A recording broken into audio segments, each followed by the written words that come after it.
I stood at the edge of the reception hall, watching guests clink glasses, pose for photos, and dance beneath the shimmering chandelier. My daughter, Clarissa, had just married the man of her dreams. A high-profile attorney with wealth, charm, and family money. Everything about this wedding had been lavish. The floral arrangements, the gold-rimmed plates, the designer gown, everything. Except me. I wore a pale lavender dress I'd sewn myself. I didn't want to embarrass her, so I'd kept quiet, stayed back, and made sure I didn't draw attention to myself. I wasn't rich. I was a retired librarian, widowed, living modestly. In the same home, I'd raised Clarissa in the same home. I had to refinance to keep afloat after my husband died. But this was my daughter's big day. I wanted to be proud, and more than anything, I wanted her to be happy. That's why I chose the gift I did, when I handed it to her in the bridal suite before the ceremony. She barely looked at me. "Mom," she said, frowning at the plain, "brown wrapping? What is this?" "It's something very special," I said with a soft smile.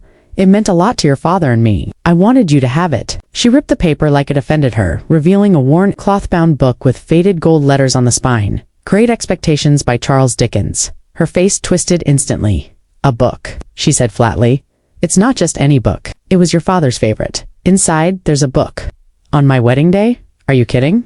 I blinked. She held it up as if it were a dead animal. "You couldn't even afford a decent gift. Everyone else got us things from Tiffany. From Saks, and you bring me a dusty old book? Clarissa," I whispered, embarrassed by her rising voice. "There's more." "No, I get it," she said, bitterly laughing. "You just had to remind everyone what a disgrace you are. I bet you picked this from a garage sale, didn't you?" I felt my heart sink. My hand instinctively clutched. "The tiny silver chain I always wore around my neck? You didn't even try," she hissed, then tossed the book onto the vanity like it was garbage. "This is why I didn't want you helping with anything. You can't do anything right." My mouth went dry. The hairstylist, the makeup artist, and one of her bridesmaids froze. No one said a word. I turned away. My eyes blurred. "I'm sorry," I whispered, and I left the room without another word. The rest of the evening passed in a blur.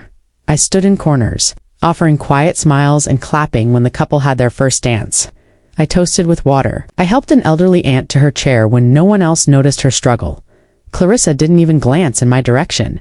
I told myself it was nerves, pressure, that weddings bring out the worst in people. But deep down, I knew. This wasn't new. My daughter had grown colder over the years, more entitled, more judgmental. As she climbed society's ladder, she left parts of herself behind, including me. I left before the cake was cut. No one stopped me.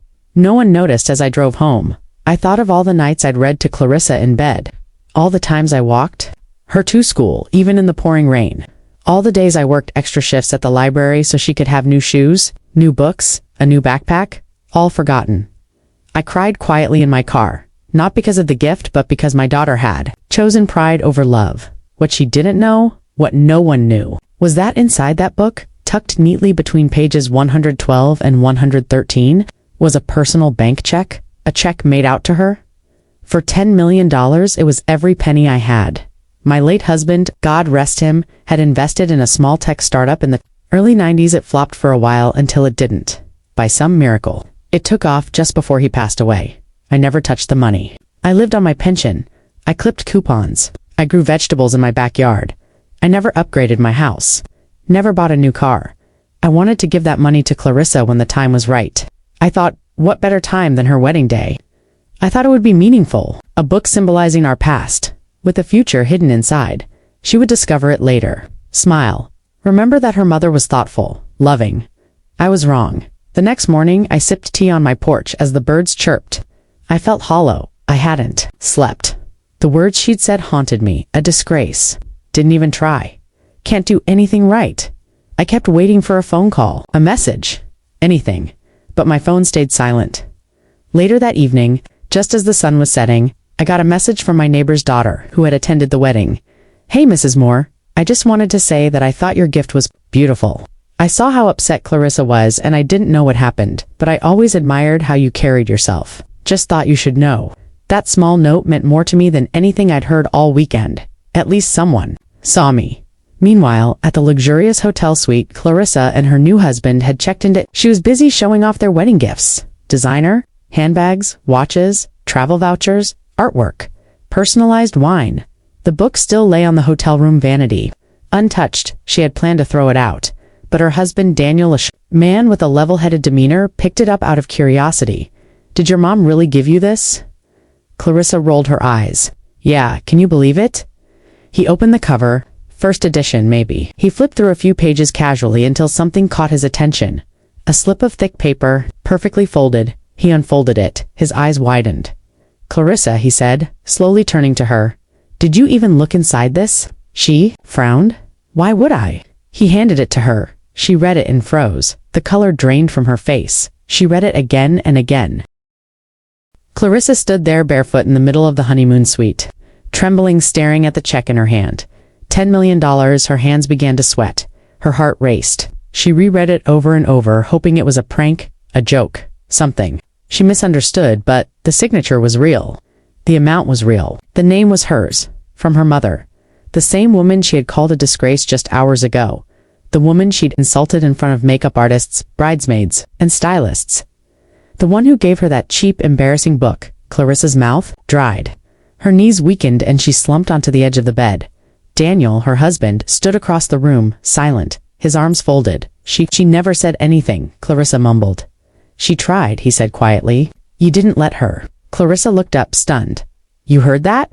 He nodded. Everyone in the room did. You humiliated your own mother, but she began, but her voice cracked. He didn't say anything more. He didn't need to. Clarissa didn't sleep that night. She clutched the book to her chest, reading the inscription on the first page in her mother's careful handwriting. My dearest Clarissa, this book changed my life when I was your age. I hope it changes. Yours too, even if it's in ways you don't expect. Love always, Mom. She didn't cry immediately, but as the sun began to rise, the tears finally came. Ugly, heavy sobs that echoed through the empty hotel suite. The next morning, Clarissa called her mother. No answer. She texted, she emailed. She even sent a voice note, apologizing, choking on her words. Still no response. Panicked. She called Daniel's driver and had him rush her to her mother's house. She arrived on the front porch and banged on the door, calling out, Mom, please, open the door. Nothing. After minutes of silence, she sank onto the porch steps, clutching the check and the book in her lap like sacred items. The front door creaked. Opened slowly. Her mother stood there, calm, composed, but the sadness in her eyes was unmistakable. Clarissa jumped to her feet. Mom, I'm so sorry. I didn't know. I didn't even look. I was stupid. Her mother raised her hand gently. I know, she said. You didn't look. That was the whole problem. Clarissa's lips trembled. I was under pressure. The wedding? The nerves? I wasn't asking for an excuse, her mother said calmly. I was hoping for some gratitude. Maybe a hug. Maybe even just eye contact. Clarissa broke into sobs again. I don't deserve this. I don't deserve the money. Her mother nodded slowly. You're right. Clarissa flinched. I didn't give you that check because you deserved it. Her mother continued. I gave it to you because I loved you, because your father and I saved it for you. For your future. Not to buy your love, not to prove anything. To give, she sighed deeply. But what hurt the most wasn't your words, Clarissa. It was how easy it was for you to forget everything I've done. Everything we've been through. You looked at me like I was nothing. Clarissa's face crumpled. I didn't mean to. Yes, you did, her mother said, not unkindly. And it worked. Clarissa shook her head, tears falling. Please, give me another chance. Let me make it up to you. Her mother looked at her, quiet. Then, finally, she said, come inside. They sat in the small living room, familiar, worn, comfortable. Clarissa looked around with new eyes, the yellowing wallpaper, the hand-stitched curtains, the faded family photos, the place she once called home, the place she hadn't visited. In nearly 2 years, she wiped her eyes and said softly, I haven't been a good daughter. Her mother didn't respond, just looked at her. I was embarrassed by how simple things were. I compared you to other people's moms. I thought success meant money. I thought love meant gifts and status, but now I know I was wrong. She took her mother's hand. I'm sorry, Mom. Her mother's expression finally softened. I know. They sat in silence for a long time. Clarissa pulled out the check and held it up. I don't want this, she said. I don't deserve it. Please take it back. Her mother stared at it for a long moment. Then, to Clarissa's surprise, she reached into her pocket and pulled out a pen. She calmly took the check and tore it in half. Then into fourths, Clarissa gasped.